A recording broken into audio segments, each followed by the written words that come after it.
Hello, everyone. Sorry, there is no technical difficulties. I don't know why it keeps playing that. Welcome to Friday Night Live. I am your host, Jim Kellner. And of course, tonight I have my trusty sidekick. Get ready for applause. Brian Bay, Hypnotist Brian Bay. Say hello to everybody, Brian. Good evening, everyone, or morning, or wherever in the world you're joining us from. Yes, and check out Brian's sweet hypno jacket. I need to get one like that. He's really, look at him. Check it out. This is New Year's Eve. I'm getting it warmed up for tomorrow night's bartending adventure. Well, next time we do a show, you gotta wear that. I think that's the style we're looking for. All right. How's your week been, Brian? If it could go wrong this week, it did. It's just the people with the holidays. It's like, okay, Christmas, and then we really don't want to do anything, and then it's New Year's, and then we'll just close out 2023 or 22 and move on to the next year. So a lot of stuff I'm happy to put behind me this year. You know, it seems like all like non-essential businesses should just close between like December 15th and the end of the year, because nobody does any work anyway. Nobody wants to make any decisions or do anything. I'm pretty sure Boeing still does their, mandatory 2 weeks off paid, Yeah. So hey, I'd take that. Yeah. Plus all your other vacation time. Sweet. So Brian and I are super excited because joining us tonight, now we have a special request. Our longtime listener, watcher, Becca, I don't know if she's here tonight, but she requested some information about conversational hypnosis. And I'm not an expert in this area, so I don't want to talk about things that I'm not an expert at. I mean, I can tell you a little bit about it, but I don't know a whole lot. So I tracked down a conversational hypnotist, and we've invited him onto the show. And we want to say, so Monique says, nice jacket. Assume she's talking about your jacket, Brian, although mine's rather fetching. She's a Raiders fan, clearly questionable in her taste. Now, don't be upsetting the fans now. No, right. Monique's a good friend of mine. And of course, we have Sean joining us. Sean, good evening, gentlemen. Good evening, Sean, longtime listener. Also a hypnotist. Drop your website down there, Sean. Of course, as always, drop your website down. Let people find you. And we got Scott King. Speak for yourself. This is on my most productive time of the year. Well, yes. Maybe you're a non-essential business. Actually, it kind of is mine too. I'm telling you, if I could just get like internet to work properly, that was a big thing, and just insurance adjusters to play ball, we would have been great. Yes. But you can't get a hold of anybody. Yeah, no kidding. So, hey, and speaking of Scott King, he's actually the reason that I know our upcoming guest. I'm in a group for hypnotists called Hypno Hustle, and if you want more information about that, if you're a hypnotist, hit up Scott King. Scott, drop your contact info down there if you'd like to, your website or Facebook, whatever. And he's the reason I actually know our guest tonight. And without further ado, let's go ahead and bring on Mr. Bob Martin. Welcome, Bob. Welcome. Yeah, welcome. Good to see you. Oh, he schwartzed you, Jim. He just went, welcome, Bob. Welcome, Jim. And you went, He's already doing the conversational hypnosis. I am super excited about this. This is going to be incredibly interesting. I'm probably going to have a million questions, but I'm going to kind of be quiet. I'll watch our comments over here and let you guys have at it. Well, no, I want your questions. So, Bob, why don't you start off by just kind of telling us a little bit about yourself, and then we'll get into about conversational hypnosis. Yeah. So, back in 2013, late 2013, my mother had breast cancer, and she called me and said she only had 8 months to live. And at that point, I did not have any hypnosis experience, but I was always good with people and I connected really well. So it was great. I mean, as far as that goes, before this all happened. So it was easy to get along with people and stuff. Well, when mom called me and said she had 8 months to live, she had lived in New Hampshire at the time. And I said, well, let me come out and spend some time with you and figure out something. So I was with her for about a week, and we went through a bunch of tests, and then we just went out and had a bunch of fun. Well, I told her I have a plan, which I came home and realized I didn't have a plan. So I just started going online and looking around to see if the universe or God, whatever you believe in, would direct me in a direction that I could help mom and give her more time. She said she was really looking for at least 5 years. So I found hypnosis, and I'm like, man, it's just I believe in God. So I was like, well, this must be the devil. This must be all the stuff that I've always seen on TV and everything. I just didn't think it was the right way to go. And then I realized after doing all the studying and checking it out, it was science based. I mean, a lot of it is science based. And I'm like, wow, this is interesting. And then I read some stories and realized that I put in best hypnotist in the world. And I came up, right? And you found me. It was perfect. My whole life was perfect after that. And then you had to go to the second choice, who was Yes, the second choice is I found Igor Lachowski online. Yes. And I realized that I probably screwed up his last name, and I apologize for that. Everybody does, I think. So I looked at that, and I started doing a lot of research online, and I started self-teaching myself through whatever I could find, so I could instantly start helping her. And I did. I just started taking fast EFT online, and I started doing conversational a little bit. There wasn't much back then. And I started working with her, and I said, look, mom, I said, we're going to move you to North Carolina. I had a property there. They have better research as far as cancer and stuff. So we got her there. Instantly, I started working with her mind, and I said, you work with your health, eat healthy. Let's keep you going. So in the meantime, I went for psyche training, psychological kinesiology. I was grasping at everything, spent lots and lots of money, spent lots of time. Yes, I had a full-time job too. I have my own business and a heating and cooling business, believe it or not. So I was running around doing all this training and to save her. Well, I worked with her constantly. I had to do it on the phone. Sometimes I live in Pennsylvania, so I would have to go see her in North Carolina if there was a difficult problem, or my sister would call and say she's dying and there's a problem. I'd have to go out and talk her out of it and figure out what to do. Long story short, we gave her 4 years and 5 months through hypnosis. And I was nice. Yeah. Wow, that's amazing. That's amazing. And I was basically the ambulance of her mind. So every time she had a crisis or the doctor would tell her something, I had to go in there and save her and change the words around, make her feel differently. So it was a very difficult task. And when she passed, I had all of this training from Richard Bandler to Mike Mandel to David Snyder and all the famous hypnotists out there.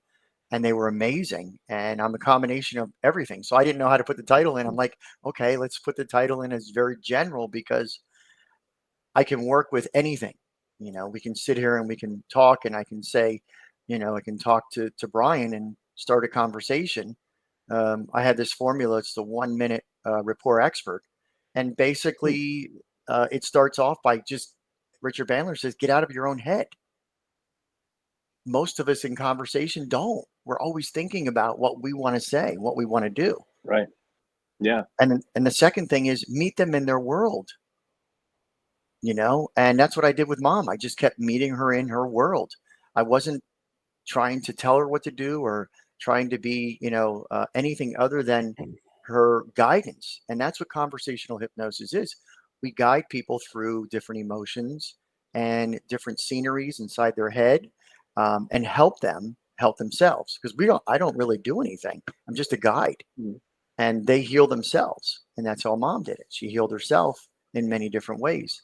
And in the end, I couldn't do anything for her. But it gave me a lot of time to really enjoy the time that I did have. That's and then amazing. the last part, and the one last part is, and I'm sorry, I just want to run this by, and the last part is listen. We don't listen as society. We're asking questions only to tell you what we want to say. So, you know, no one wants to sit and take the time to listen to people, you know, and I have an organization that I have, almost 20 people. I'm working with this every day, you know, and I'm going to Panera's or I'm going out, you know, in the public. They're my lab. I get to practice all the time. Yeah. And, you know, and what's really cool too is because you're working with her so much, you got to spend a lot of extra time you might not have, I suspect, then, you know, I mean, we don't normally maybe spend that much time chatting with our you know, relatives when they live in different states and things like that. Right. Yeah. And having that long distance and being able to monitor. Now, did you see Brian? Did you notice what he just did? Now he wiped his eye, and he'll tell you it itched, but that was actually a sag. Yeah, but that was his unconscious mind reacting to what we're talking about. That's what my nose just itched. Right. Don't look at me. so yeah, I mean, but you got to remember, I had to do this for a dying mother. So when we go to itch our nose, yeah, I mean, it's simple. When you're in conversation, anytime there's a body movement, it's an unconscious movement, right? But it's all about content. It's all about what's either being said or what the person is saying because you're always reacting with your body first, right? And then you talk a lot of times. So your unconscious mind is your body, and the conscious mind is what's talking right now, and you're aware of it. So we have to be aware of what our thoughts are, what our feelings are, what we say to others, and what we say to ourselves. Because even though we're talking to others, we're still talking to ourselves. Yeah, really good points.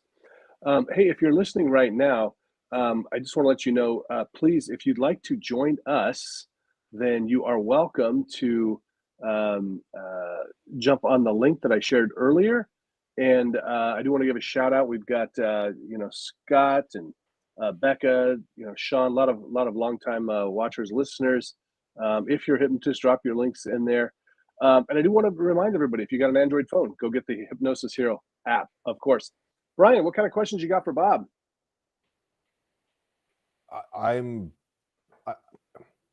He touched on like, hey, we kind of, you know, are stuck in our own head, and you know, you've heard me say so many times, people just need to get the hell out of their own way. And and then when Bob was talking about the, you know, we don't stop and listen to what's being said.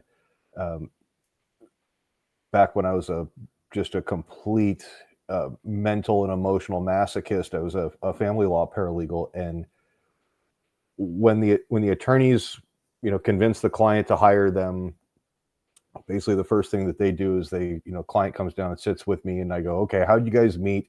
How'd you guys fall in love? When did you get married? And then what caused everything to just completely go to hell?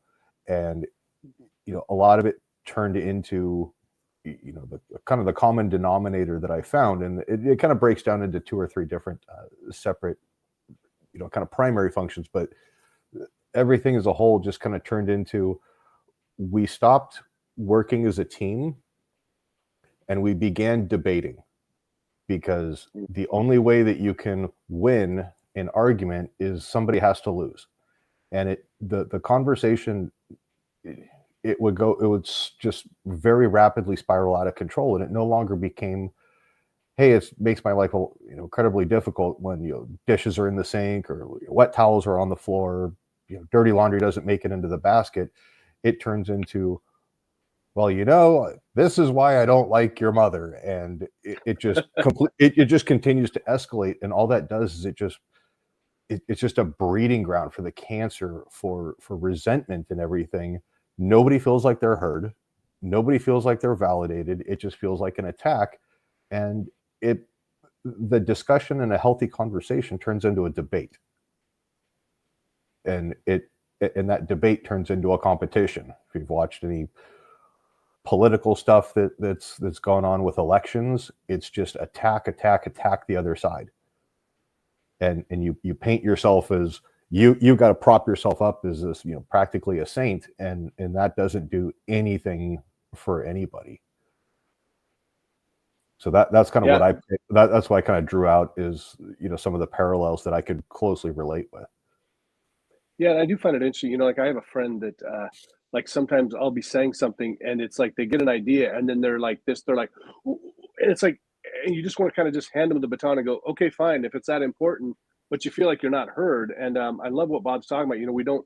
We oftentimes we're just kind of waiting to say the next thing, right? We're just, okay, would you stop and I'm going to talk now? So, Bob, what kind of I guess clients or do you see private clients? Is that what you do? Do you? That's a great question. Yes and no. So if a friend comes and needs help or someone needs, what did I do? Last week I did fear of heights. Another one I had, which was one of my team members had lost a friend. So we had to decide if it was about the person that was actually passed or was it about him. The fear of heights, a lot of times, which is really interesting, is when you start looking at the fear of heights, they say, "Oh, it's okay. It's no big deal. I just won't go up a ladder." Well, that's not true because that ladder is a metaphor for life. So each rung represents a step forward in your life. So a lot of times when I'll talk about, and if any of you out there have a fear of heights, you think about that. It may not be a big deal because you just don't go up on a roof or you don't go on a ladder, but it's still, and it's good to be precautious, right? But you still want to be able to overcome these phobias because they may be holding you back for something else, right? Something in your maybe goal setting, maybe pushing yourself forward. Maybe you're not making the money you want to make. So it's really critical that you understand that we need to get through a lot of these phobias. And a lot of what we do on Conversation is we try to preserve the learnings, because what happens is this guy in particular that had the fear of heights, he uses some of his other bad memories for fuel to get him to achieve his goals.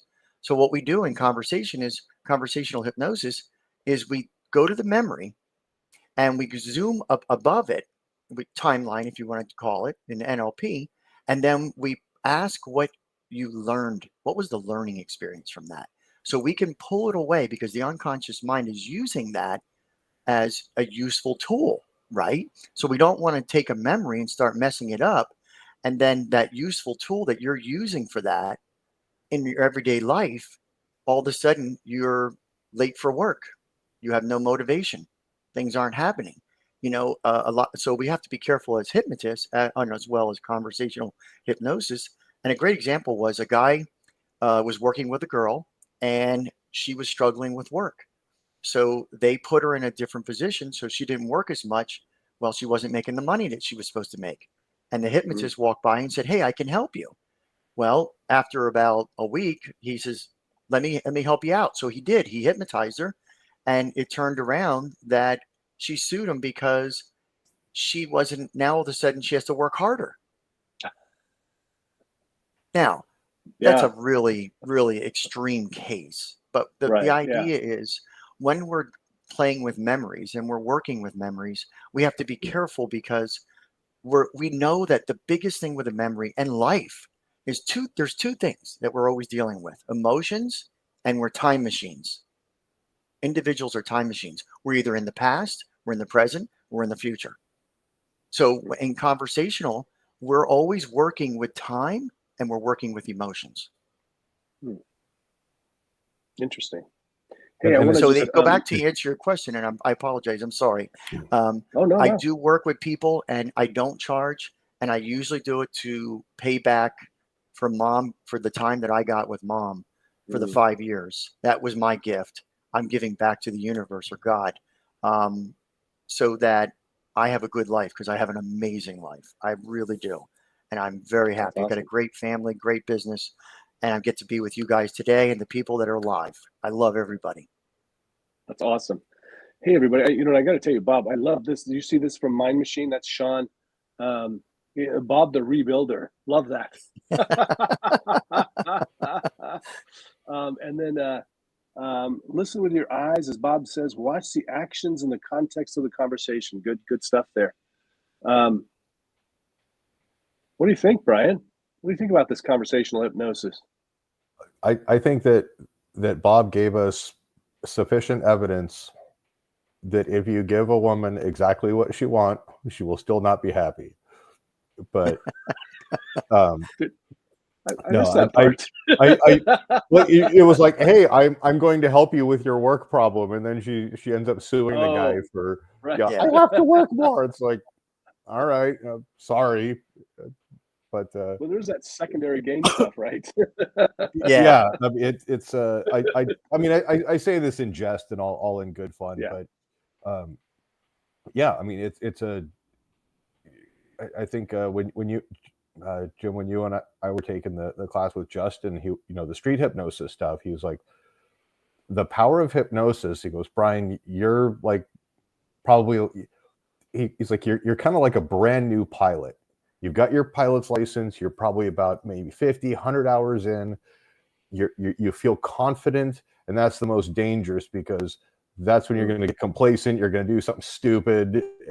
But he goes, with this hypnosis, he goes, it's like I'm handing you the skills like a samurai sword, hoping you're going to wield that power and that responsibility with great care. But it's definitely be very cognizant about what you're doing and who you're doing it with. And consent is king daddy of everything. But Bob, you had something. Yeah, well, going back to that too, I also let people know that, and for you, the conversational is so flexible, and I still let people know that, I have this skill, and they're aware of, and I think you have a secret contract. I don't want to say contract. That's not it. A secret agreement when you're talking to somebody and you're helping them, because let's face it. I mean, everybody's a conversational machine. Hmm. So, it really isn't any different than anybody talking on the street. The only difference is I have a skill that I'm doing, and it's structured, and everything is calculated. So that now I see Monique is asking about depression, and that's a very interesting question. Usually when somebody will come to me, or I know somebody has depression, a lot of times there's two ways of affecting people. We know that, and that's electrical and chemical. So a lot of times before I even talk to someone, or I get to find out what's going on, I ask them, do they have a blood test? Are they low on potassium? Are they exercising? Are they eating correctly? Are they sleeping? Because we can sit there and help them with their mind and figure out how they work and what we can do to get them to think in a different way, because that's all we're doing. And hypnosis, what is it really? It's just changing states. That's all it is. And then in between those states, we get a chance to put some things in there to help them, but they help themselves. So would you say that hypnosis is kind of defined as, even on a therapeutic side, is you're altering a response to a certain stimulus?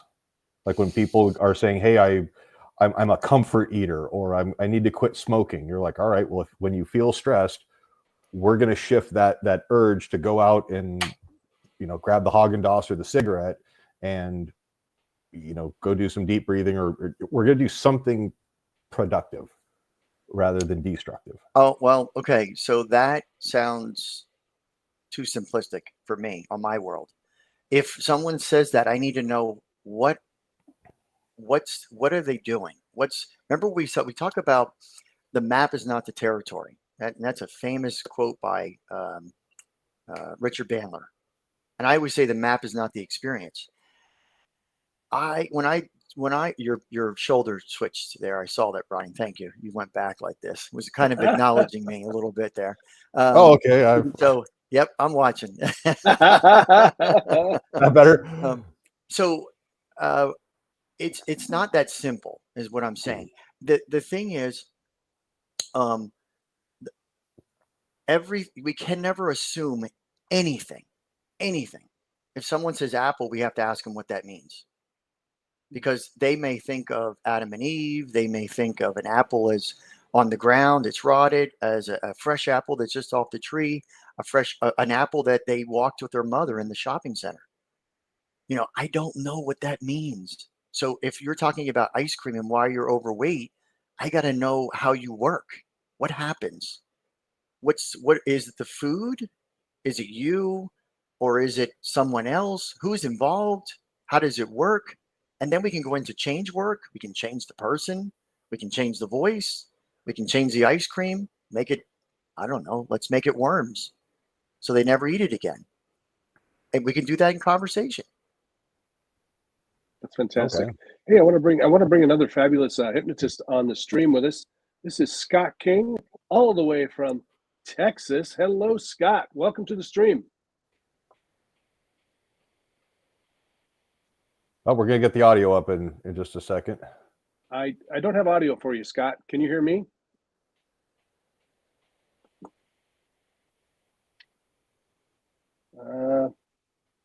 You're not muted on my end, so there's I'd say something going on over there. Unplug your headset, and we'll let Scott try to figure that out. Unfortunately, there's nothing I can do on my end because it's showing me that you are not muted over here. So, yeah, we'll have to. Yeah, I don't have anything. Yeah. So, please I'll hit him up in the private chat real fast. Okay, cool. So Bob, where do you see yourself in the future with this? Do you think you'll start taking on private clients, or are you just too busy with your day job? Yeah. So right now I use it to negotiate with mergers and acquisitions in my own business. So it helps me communicate and make sure that we preserve the seller and we preserve the buyer, make sure it's a win-win situation. So it's, and I don't know where I'm going to end up going. It's life is a journey. It's fun, right? After I learned with going through with mom. So where am I going with this?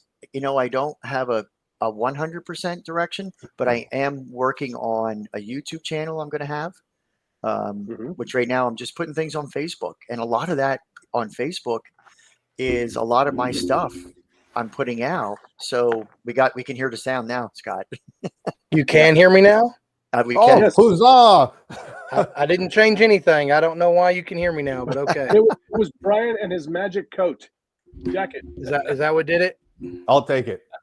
All right. So we interrupted you, Bob. Go ahead. No, that's okay. So, and then I'm also looking at really trying to take, because I've gotten to the point where I'm unconsciously competent, and now I have to take this stuff that I was doing naturally and putting it all together and sharing it with the community and being able to, it's fast, it's amazing, and it's flexible. It doesn't matter what direction things go, where they go. It's just, yeah. And you're hyper, vigilant of what's happening around you. You're watching people, I'm watching your breathing. I'm calibrating Brian. I'm always calibrating Scott. So it's a lot of thinking for me. I don't know. So, hanging out with Bob a little bit, it kind of starts to come naturally after you do it a little while. Really? You start to pick it up. The conversational stuff does not seem to be well represented at conferences. I mean, I don't know if that's something that you're looking to do in the future. I think it'd be a great addition. Scott, welcome to the show. Thank you. I had a funny joke when I came in, but it is ill-timed now. So well, give it to us anyway.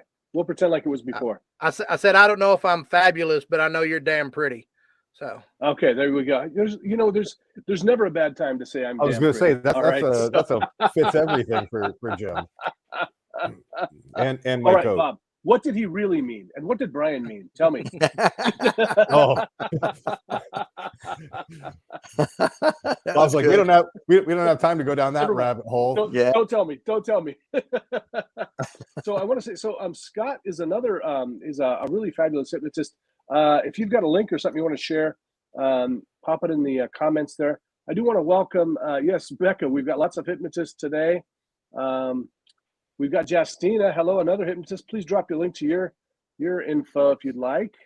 I figured out a way, Brian, just to promote you to support, so you can do other stuff now. I don't know what that means.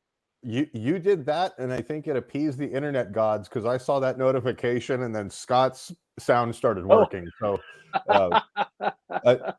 Scott, on the right hand side of your screen, you'll see the live chat and then the private chat. If you click the private chat and then drop a link for your how people can find you, I'll go ahead and post that on the live chat. I don't know if I want people finding me. I've seen some of the people you have on this thing now. IRS. Well, I mean, you've got a big Etsy channel. You've got a lot of products on the Etsy store. If you want to drop that down there, you're welcome to do that. I'll drop something in there. Was that a secret? I don't know. Anyway. No. Oh, okay. All right. Good. Scott, have you? What are your thoughts about conversational hypnosis? Anything that you work with or a little familiar with? Besides, of course, you've learned some from Bob, the builder, the rebuilder. I definitely learned a lot from Bob, the rebuilder. And I mean, I do a lot of conversational hypnosis as well. Bob is much further along in that conscious competence area than I am. But hanging out with Bob on a regular has definitely brought my conscious competence up some. Excellent. Me and Bob had a really awesome experience at Hypno Thoughts, where I was doing a little conversational hypnosis with a person, and like to set it up. So I'm sitting here on one side of a table, someone else is sitting on another side. There wasn't actually a table, but we're sitting across from each other, and Bob is on my right and another person's on my left, and he is breaking down the conversation I'm having with the person across from me, like every single little thing I'm doing that I don't even realize I'm doing, because I'm doing it unconsciously. It's just once you're a hypnotist long enough, speaking hypnotically is just something you do. True. Yeah. And Makes Bob sense. was just breaking it down to the finest detail as I'm having a conversation, and me and the person I'm conversing with are so in rapport that they don't even realize he's breaking the conversation. They never even hear him breaking the conversation down to the person sitting across from him. But I'm able to hear him and adjust my technique on the fly with the information he's given me. And it was just a really synergistic moment. And that was when I figured out that Bob he's a savant when it comes to conversational hypnosis. Nice. It's insane. Now, you met him at Hypnothoughts. Were you presenting, Bob, or were you just there? No, Be there? More than likely, because they changed the location. More than likely, my target is 2025. I have pretty much all my stuff I need, and a lot of it's just going to be not so much theory, but just going through it and having people get used to, the conversational side of it, and be able to get people into that transdivisional searches, and really getting in their head and getting people in their heads.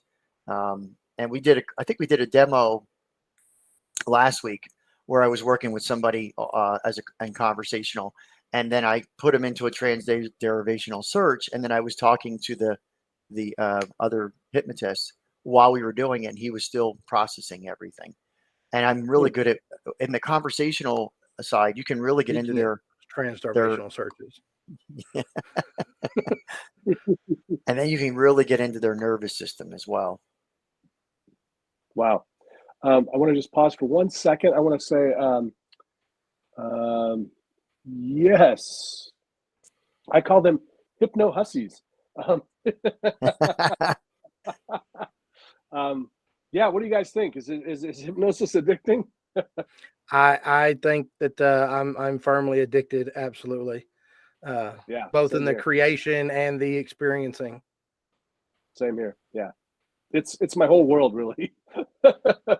It certainly is the vast majority of mine. So. Yeah.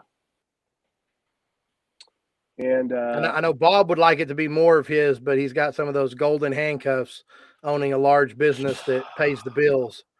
And you know, starting from scratch in hypnosis, yeah, it would be tough to give up the kind of lifestyle he has right now to kind of, I think, backtrack to starting from the beginning. But as a, you know, working out like he is. Not only that, but it affords him an opportunity to use a lot of technique on the fly in a real life situation.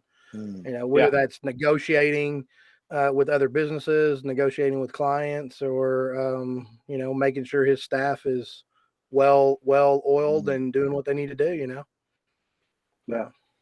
We're cool. losing you, Brian. I don't hear you. I heard you talking. I could see you talking, but I don't hear you. Uh-oh. Maybe I stole the mic. Say something, Brian. I think maybe he's ignoring us. So that's what. Oh. Yeah, I'm not sure what's going on. on. No problem. I'm pretty sure he's getting a phone call.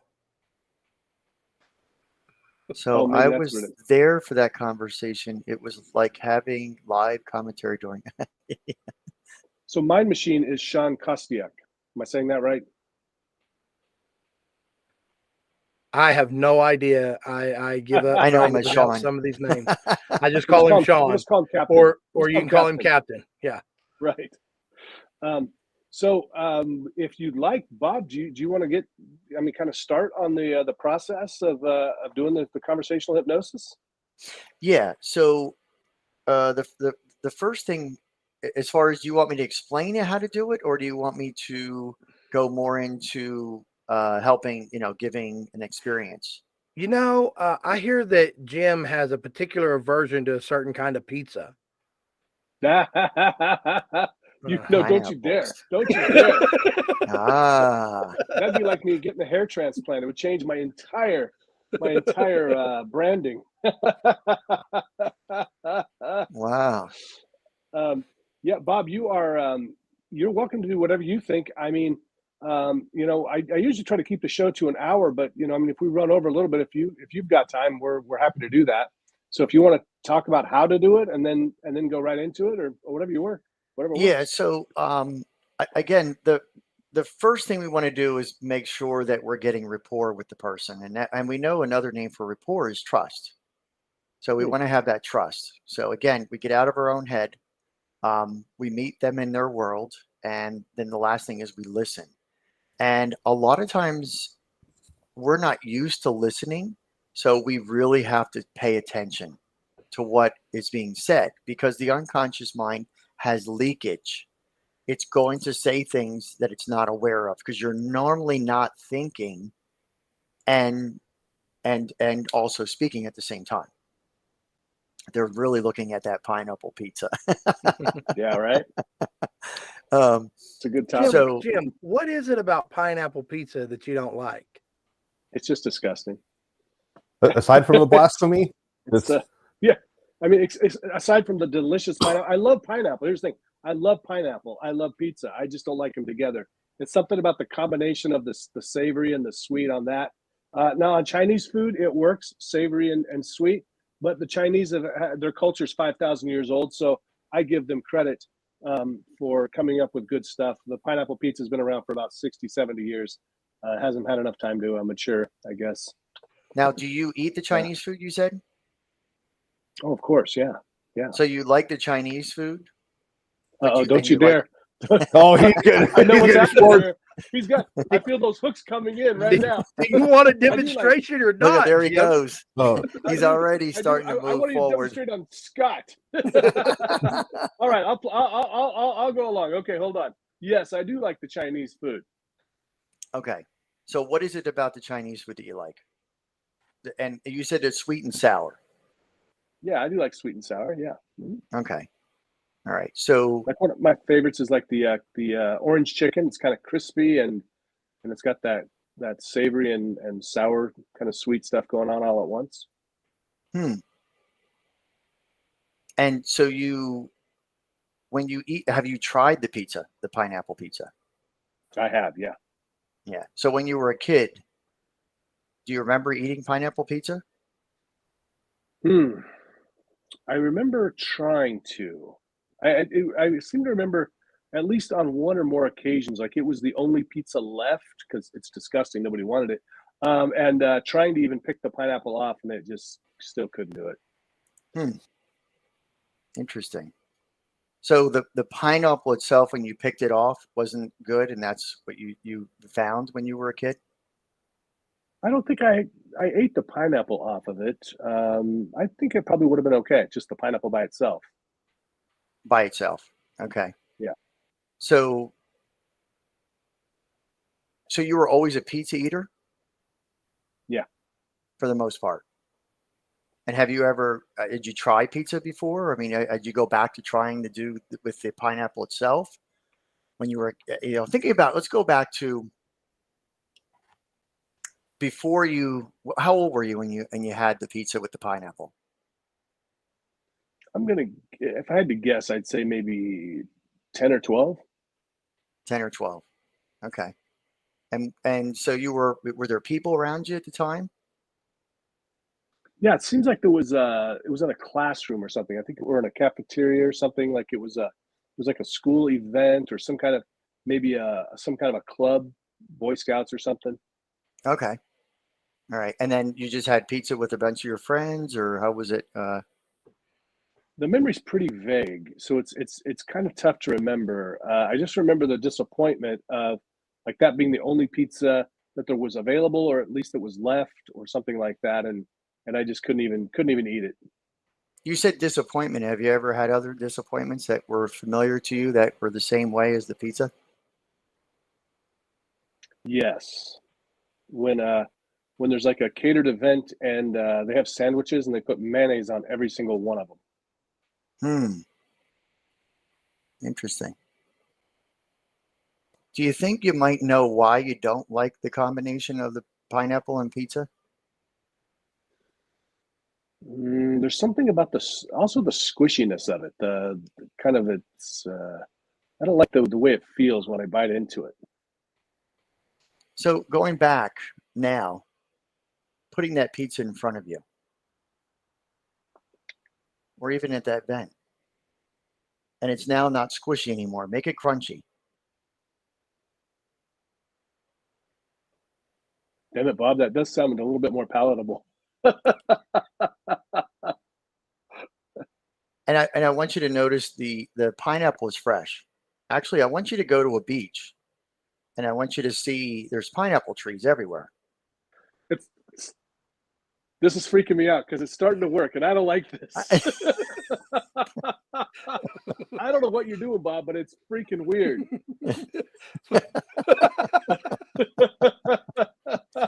Yeah, I'm going to show on the doll where he touched. All right, so let me explain to the hypnotist or anybody that's listening. What we're doing is we're building on this, right? We're taking what you don't like.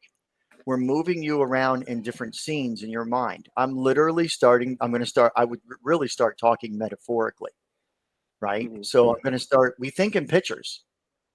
So what I'm doing is now I put you in a beach, right? Mm-hmm. So I'm going to have you in this scenery. I'm going to paint you into a beach where you're in a beach, there's pineapple trees, and then you can decide what you want in there. I would have put you in that situation. And then what we would do, and it's nothing different than the swish technique, then you'd go back to the scenery where you were a kid and you had the pizza that you now changed the way you think because now it's different than what it was, right? Yeah, well, you know what's weird is when you first mentioned the beach, before I had my little freak out there, it was weird because I could imagine like this big chunk of like a fresh pineapple, and there's like a piece of pizza next to it, and I was like, oh, I could eat the pineapple and then I could eat the pizza. They still weren't together, but they were closer. Right. You know what I mean? Yeah. It was a weird feeling. Yeah, that was on purpose. Like I'm putting the pieces together. You're putting the pieces together, right? We found out we found out how Monique became a Raiders fan because she likes pineapple on pizza and questionable life choices. So did you get the embedded command? Put the pieces together. I missed it. Oh. Okay, wow. I'm trying to break it down because I know our audience wants to know what's happening. Yeah, absolutely. So, you know, and to see, because it's, oh, wow. yeah. Now, So did you just say that just now, or back in the when you were in the? see, before I Scott, had my freak out? they can't. You go back to the recording, you'll hear it. Yeah, you'll have to go back to the recording. But no, there was technique layered all in that. Is that when I freaked out when I was like, put the pieces together? No. Yeah. Well, no. What I did was, if I could see your full body, I would be in your nervous system. You were probably twitching a little bit, and we were getting in there. Very uncomfortable. Right. Yeah, it was weird because it was. I felt this. Well, and I'll tell you, part of the problem is like I really, when I talk about the brand, it's kind of a funny thing, but I mean that really is a lot of my persona. People know me for the fact that I don't like pineapple pizza, so I'm really invested in this idea of not liking pineapple pizza, and so not only is it not, I don't find it palatable. Now I've got this whole thing working in my mind, so it's like all these. But just imagine if you could be the hypnotist who for so long has been known as the one who didn't like pineapple pizza, and you were hypnotized, and now you like pineapple pizza. Now that's a transformational experience. Did you see him lick his lips? Oh, he can already taste the pineapples. I'm turning my camera off. Did you see that? Here's my thinking too. It seems like you're wasting your powers on something that is very insignificant. You know, I want you to make me not like, you know, bacon anymore, or you know, chocolate cookies. You shut your whore mouth, Jim. You ever speak about bacon that way. We would never take the pleasure of bacon away from you. That would be wrong. Okay, take the cookies away, or the something like that. The potato chips. That's what. But Bob, that is such. Wow, that is such a. If you know, if you're watching this, I mean, honestly, you got to try this, because it was such a weird. You know, and it's interesting too, because you know, of course, you know, I work in you know in trance and stuff. So, but you don't. It's not. It's since I'm wide awake, it's so much more. I don't even know how to describe it. It's so much more real, like tangible, because I could see that pineapple, and I could see that pizza, and I'm on the beach, and it's beautiful. And wow, you're doing some witchcraft, Bob. Yeah. So what we're doing is we're going to do almost like the swish pattern, because we're going to take the two images, right? And we're going to clean up this one, which is the one that you said you didn't like it soft and all those other things. But now you see it differently, because you now have a pizza and you have fresh pineapple. So it doesn't necessarily mean that you have to eat them together, but you can eat one and with the other, and it would taste very good, because you'll get that full savory experience, which is amazing in itself, where you're still going to be on that beach, and you're going to have that nice pineapple tree, and you're going to have that nice feeling, and you're going to associate that feeling now with eating a pineapple pizza. So, you know, and let's face it, you were indicating already just by licking your lips that you could taste the pineapple with the pizza. And what's amazing is there you go. I can't stop. I know. My lips are dry. That's sorcery. I don't care what you say. It is some kind of sorcery, Brian. This really is. This is not by accident either, so you know. Oh, These are the Jedi mind tricks. Jim's gonna go run down the Narnia rabbit hole and be like, "Oh, we've got pizza with pineapple here. It's a tasty delicious." Bob, when's your training? I'm signing up. No, so remember, rapport is never. We should never take rapport for granted. Just because we start, right? We want to make sure that we're always staying connected with our, if you want to call it client or friend or whatever we're doing. So, and I've showed Scott this as well. All through the conversational hypnosis, we still have to build on rapport and trust, because the more I know you better than you, I can make those changes and help you. No, let me go back. I can't make those changes. You can. And when I do this, it's a picture in your mind of warmth, and it's only water. But I do this on purpose, because I drink, I do this, and then I put it down, and then I start talking to you again. You're going to instantly connect with me and connect with warmth. Wow. There's so many layers to this. It is. And the way I smile, the way I use my face. Do you see what I'm doing right now? This is not by accident. This is on purpose, because I'm engaged with you. And then I'll sit back and then I'll become silent. And that's even more powerful than a whole conversation, because now I allow you to give you time to talk. And do you know how you can tell that somebody is really listening to what you have to say? What's that? They tilt their head. Yeah. Just a slight tilt of the head. It's what we do as humans whenever we're listening. Well, won't you also see people like lean in, or you do? If you're like sitting side by side, like in a social setting, they'll either angle their body towards you, or women, if they cross their legs, they'll put their leg on top, kind of pointing towards you. If they do the opposite away, they're kind of like shying away, going like, well, that's all of it. That's the package. It's good to catch when people are leaning in, but with what we do, it's more important to catch when they're leaning out. Yeah.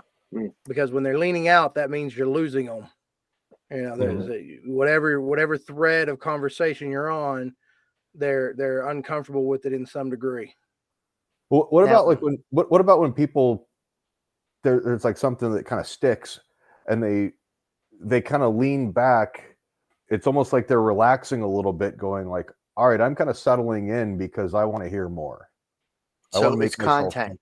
You got to understand the content, right? Okay. If you start talking about your grandmother and how great you had a good time and it was amazing, and you sit back, I'm not going to say, oh, look, he's going away from something. No, it's I need to put all the pieces together, right? Just because you do this means nothing.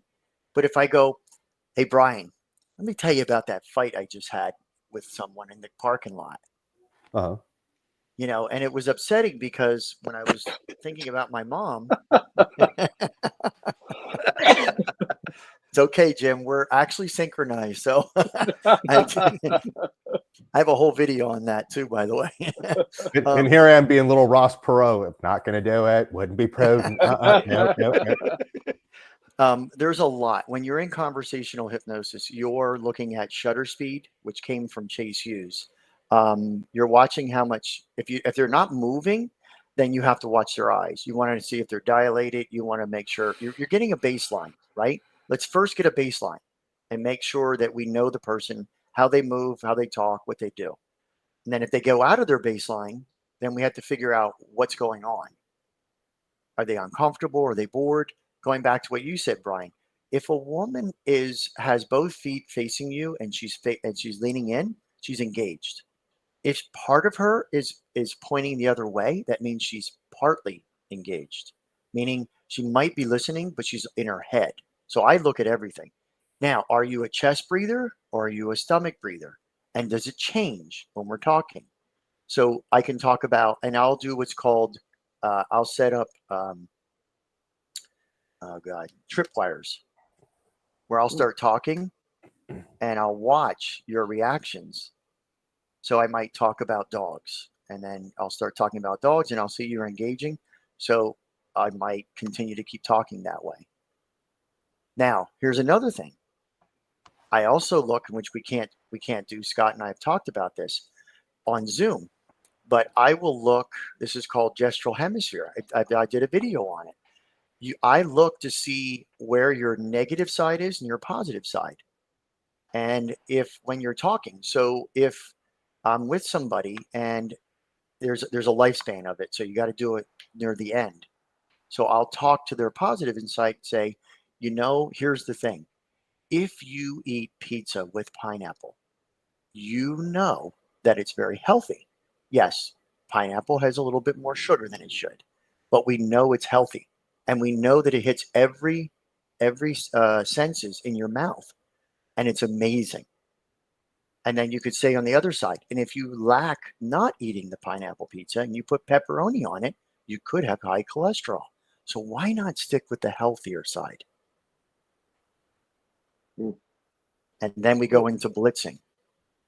What he alluded to about stuff not working on Zoom, when you're doing gestural hemispheres or you're necessarily watching eye movements, I want everybody on the call right now to raise your right hand. You notice how all our hands aren't on the same side? Wow. Because the mirrored camera. That's because some cameras are mirrored and some aren't. So you can't trust which side is the right side and which side is the left when you're on Zoom. Unless you test for it, unless you ask them, show me your right hand or something. You had mentioned, Jim, blitzing. Blitzing is usually at the very end. I'll take all the metaphors and everything we talked about that were your words, and I'll compact them. And Scott saw me do this many times. I'll take them all together, and then I'll masterfully put them together, and then talk to you in that language back to you, so that it kind of finishes up and bakes the cake so it's perfect, so that it's really reinforced. That came from Igor Lachowski, his system, which is and kind of on that note, it's you've baked the cake perfectly with all the ingredients that basically Jim selected. Right. So he just said, "Hey, here's what I like," and then you're like, "Oh, I'm going to bake you something. Here, try this." And he goes, "Oh, this delicious pineapple pizza Brian. cake is wonderful." And how did you know? You're like Harry Potter. Yeah. I mean, this is Bob. I think you are on like a multi-million at minimum, dare I say, multi-billion-dollar.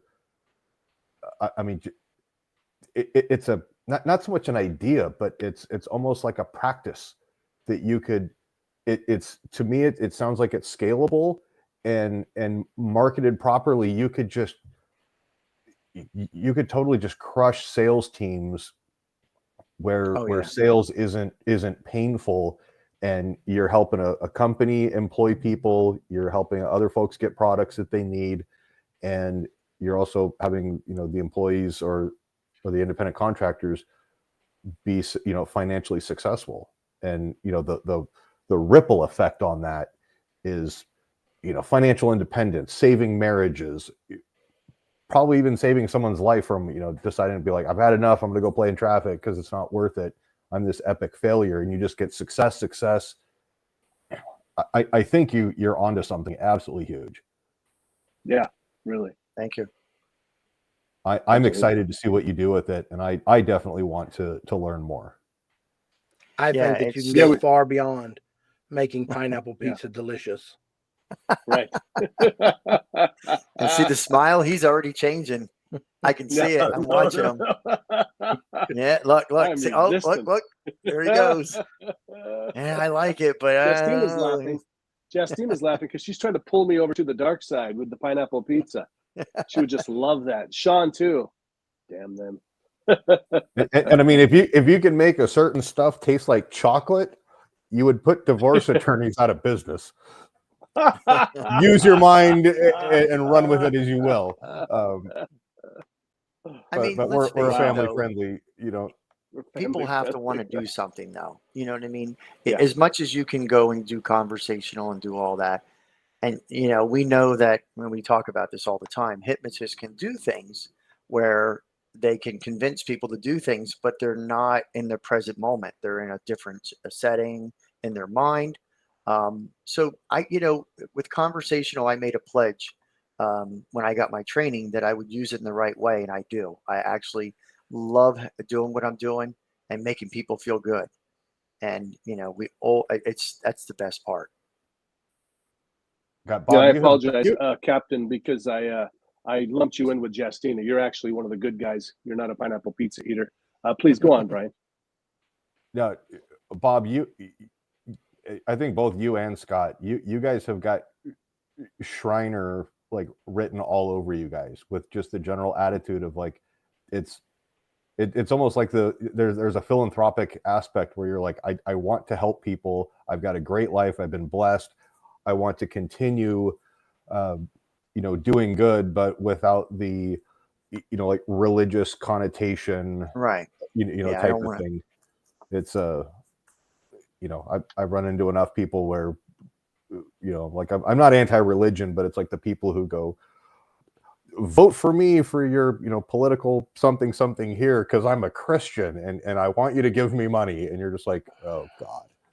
But I think I really like what you guys are about, and just the Yeah. general attitude that you guys have. It's refreshing, and it kind of restores my faith in kind of the near future of our civilization. Wow. Right Thank on. you, Brian. Right on. Yeah. Boy, this has just been fascinating. And I got to tell you, you know, if pineapple pizza was something that I actually did want to like, so I mean, if I had He's come to licking you and his I said, lips. Bob, if I had, because I don't think I wouldn't have had that kind of reaction, you know, because there was that all of a sudden, boom, timeout. You're convincing me of something I don't want.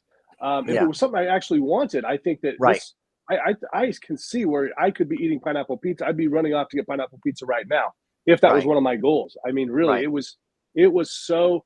If I wouldn't have stopped it, I could see the road I was going down. Yeah. And as again, you look down to the very end of that road, Jim, and everybody's having a great pizza party with pineapple pizza. So there, just so you know, just to give you guys a real big picture, there is something emotional behind that. Because every time you've talked, you kind of did this and not realize you did it. So there is something there. And I don't push anybody to do anything if they don't want to. But if they do, you know, we explore as much as we can, because there's obviously something there more than just, hey, I just had my friends and we had pizza, and there's something behind that pizza. And if I was in conversational with you, I may ask you, is there a face to that pizza? Think about that. Yeah. You know, and then nothing's coming to mind right now. Right. And it doesn't have to, because I do it with heights too. When they have a ladder and I say, well, is there a face there? And then a lot of people say no. Some people say, yeah, it's my sister or my brother. I'm like, oh. And then all of a sudden, you know, it's part of that. So there may be some layers to this thing that you're not aware of. Sure.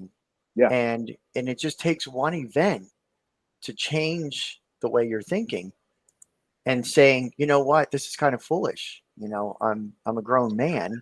I know what you're doing, Bob. Yep. I saw it. I saw you shift. I was going right in there. Like, yeah, exactly. Shake it off. Shake it off. Now, Jim, you're acting like that. Who is it? That one radio show co-host, where she's like, "I'm not looking you in the eyes, Jim. You're gonna." Oh yeah, exactly. Yeah. Yep. What did I do? I was setting up, and Scott loves this, minefields. That's what I was doing. I'm actually watching you as I'm talking, and you're shaking your head, so I know you're following along with me. But you're not shaking your head like this because you're following along with me. It's because I'm doing it. So I'm leading you.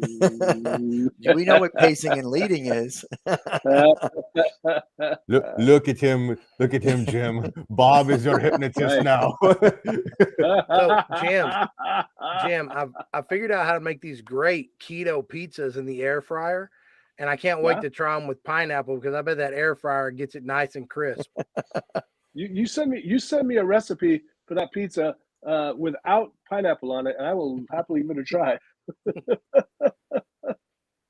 Justina flaunting her disgusting junkyard dog taste buds at us. With she's getting some pineapple pizza tomorrow. Mark Barris, another one, a frenemy of mine because he likes pineapple pizza. I'm calling them domestic terrorists, Jim. That's. I want you to work on trusted. them, Bob. Help them to see the light. Yeah, that pineapple pizza is bad. Pepperoni Funny bacon, though, Bob, easy on the sauce. It's you that's had me again. You had me again, and all of a sudden I was like, no, he's doing it again. But if I didn't know what you were, that you were doing something, I mean, I'd be like, you got to go get me some pineapple pizza. Well, and if we hadn't picked something that you're adamantly opposed to and have a lot of energy embodied in being opposed to, Right. Who knows what would have happened? And a lot of times when I'm working with someone, they'll say, I know you're doing something, but it feels good and I don't want to not do it. Yeah. Absolutely. I can see that. Yep. So that's I how still you like the can. view that you gave me. I still like the view that you gave me on the beach. I still can see that pineapple and I can see that pizza. And it was a beautiful view and it was a pleasant experience. And that's the induction. Mm. They're pictures. If you think about an elephant and an elephant walking, and it's got big ears, and there's a monkey on top, and the monkey grabs the ears, and that's how it steers the elephant. And it can steer it any way it wants. But you notice that the monkey is much smaller than the elephant, which is very strange because that means that the monkey has control. So but how much of a picture do you have right now? Yeah, pretty good picture. But I'm Yeah. just watching for you to be nodding and stuff. I'm like, nope, doing this. He's doing it again. He's doing it again. I'm trying not to picture Jim as the monkey. No, Jim is not the monkey. It's the elephant. But with it's the monkey on his back. we don't think in words, we think in pictures. So we really want to Yeah. make sure that we paint a good picture. And we want to use metaphors and use as much as we can. And that's what makes word salad. Yeah, that's another good one. We that's a conversational. We don't use word salad. We use mind-bending language. I don't know if you're familiar with that. You know what would go really good with a word salad? Some pineapple pizza. Yeah. Hey, this has been great, guys. Oh, you want to explain that for a second? One more, yeah, the mind-bending language. Yeah. So the mind-bending language is really trying to spin someone away from what. So let's just say that. Let's give an example. So someone says that they get sick on egg salad. So I might say to them, so if you're not you and the egg salad is, how do I say it? I'm trying to do it off the cuff, but so if you didn't realize that you had egg salad and you weren't you, how would you eat it anyway? That's called mind-bending language. So you're using words. They may not make sense, but all we're doing is catching the very end. So we're putting stuff in there to spin them out of their head so that we can get them to go where we need to get them to go. I did a demo for Scott in a video where I was working with one of my team members, and you get in your head, and we know in hypnosis, we go in and out, right? Because we get fractionated.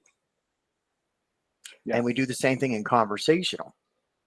I'll watch, you'll go into your head, and then you'll come back out and you'll start talking again. And then I'll ask you a question. Do you remember when you first rode your bike? You learned how to ride your bike. We talked about this in the other group. Do you remember that, Jim? When I first learned to ride the bike? Yeah. Yeah. How old were you? 7 or 8. Was it a good experience? I think overall it was, yeah. I didn't remember falling down, but overall it was a good experience. Yeah. And when you fell down, you obviously got back up. Right. But you enjoyed that experience. Yeah. And it made you who you are today. Right. And what did you learn from that experience? That you're going to fall down a lot of times before you're successful. That's amazing. And do you feel that you do? Yeah. I think that's the key to success. Is fail faster, fall faster. Fall faster? You think that's the key? Because the more reps you get, the better. Okay. Is better important? Yeah. What other word could we use for better? Pineapple pizza? It's delicious. And you see how on the tip of your tongue. See how that's conversational. So I'm moving around. I'm with you. I'm with you at the bike scene, and then you're falling, So I'm really engaged with you. I have no idea what's going on around me. All I am is focused on you and what's going on. It's such interesting stuff. So, so you've got some videos on your YouTube channel. I do, and I use them for coaching. Okay. Yeah. So if folks want to get an idea of how to do this, they could go over and watch some of your videos, see what you do. Yeah. Mm-hmm. Yep, there is some in there. There's having trouble sleeping. I'm trying to think of all the different ones. There's so many. There's like 41 videos now. And usually there's one for if you had someone pass away and you didn't have resolution, I show you how to do that with yourself. There's a lot packed into there, a lot. Bob, you got to get a YouTube channel. I know. I'm working on. You see the guy that just came on? I'm hoping he can help me. we're working on it. It's in the plans in January. Oh yeah. Yeah, good. Because it's so much easier to find the content that way. So I'm going to put your link in there, folks. So I want to let's catch up on a few comments here. AJ says, "Good stuff. Thank you. Love that example. So simple." Mark, do you feel that you do? Love the NLP. Yep, good. Mm-hmm. We got Peter John. I think he's a new watcher. The breaking news that Rihanna just got hit by a truck. Don't know. That's a spam comment. Yes. Yeah, thanks for commenting, Jack Wagon. Let's see here. There we go. At least they're not trying to sell us a condo or something. So there's Bob's info. You mentioned a couple of names, too, for the hypnotists out there that want to learn more. Igor Ledachowski or whatever it is. Right? So look him up. And also Chase Hughes, very prominent guy. Book, very popular book. I haven't read it yet, but did I start reading it? No, it was a different one I started reading. But 6 Minute X-Ray. Jim, I think you put the link to join us on the live stream here up instead of Bob's info. Wrong one. Thank you. I'm not sure which one it is, but yeah, you. Oh no, that's still. Yeah, the bell curve. I think it is. There's 3 books. I read all 3 of them, and I took his 6 Minute X-Ray. Chase Hughes is a brilliant man. Rich Guzzi gave me some good stuff on how to profile people. So we categorize them in 3 different ways. Real quick, Bob, do you want me to post your Facebook page? Sure. Yeah, I'm doing it right now. Thank you. I'm doing a link to his to the videos actually. Oh, okay. So there we go. That's even better. They're going to be really helpful if you got anything going on. I mean, there's fast EFT in there. I do a quick one on that. IQs. I didn't tell anybody that it's hypnosis. I'm kind of just letting people realize that it's all conversational based hypnosis. I'm looking at it on my other monitor here. Is that your office? It's got the map in the background. Yes. That's pretty cool. I like that. Yeah. Oh, you know what I love is your Be Awesome. You have that Be Awesome. Is that written on a wall somewhere, or is that a graphic you do? No, that's written on the back of the wall. Don't be average, be awesome. And I have my whole office setting. Everything's on purpose. It's all feng shui. So I have waterfalls. I have a cup of coffee when you first walk in. I mean, everything is flowing so that everyone is in there is very calm. Even if you have a bad day, you walk in, you're going to really struggle to not have a good day. That's actually kind of cool. Reminds me of Dan's thing. When I went down and I worked with him at his house, he was like, "Here, go run into the bathroom real fast." And I'm like, "Okay." And I remember I'm washing my hands and I looked up in the mirror, and right at eye level, he had taken like a paint pen or like a Sharpie marker or something, right? And he just wrote, "You are enough." In my mind, I'm like, sign from God, the Almighty. But he's like, yeah, I put that in there. He goes, I write it, on my rear view mirror, like in my wife's car, so she can look up, and it's just kind of that constant reminder, that she's enough, that he's enough. Hey, this is something that comes from me. So yeah, I mean, there's a lot of, positive, surroundings and stuff like that. Awesome. Really good stuff. Bob, Scott, thank you both so much for joining us tonight. Yeah, Thank great. you, Jim. Appreciate it. Great Yeah. to be together. I love it. Thank you so much.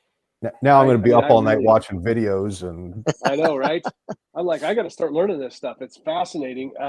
oh, it is. Folks, reach out to him, and like you know, like we've touched on. I mean, if you wanted to, you know, I mean, really, you want to get better at getting dates, you know, making more sales, and just getting your spouse to want to go to the same movie as you. I mean, there's so many things you could use this for. Hopefully, using it ethically, but Yes. Please use it ethically, please. Yeah, We because don't it wanna is be- very powerful. Very powerful. Yeah, believe me, I know. I went to the dark side, Justina. I almost came to the dark side because of this guy. All right. Hey, thanks a lot for joining us, everybody. Please join. Actually, Brian, I'm going to be on the road next week. Got some shows down in Tucson. So, hey, go check out my events calendar. I forgot to put it up there. I have a new events calendar up. I've only got the first few months up right now, and it's public events. good. So I've got a couple down. Finally, it's been years. I keep telling myself I got to do this. So go check out the events page at jimkellnerhypnotist.com/events. No public stuff in Washington right now, but I do have public stuff down in Arizona in January and in May or June. Again, thanks everybody. Thank you to my sidekick, Brian. Guys, thank you so much. Thank you. Be awesome. Happy New Year. Stay free, guys. Always remember, pineapple pizza is delicious. And with that, take care, be well, be awesome. Thank you. Thanks, guys. Thanks, everybody. Thank you.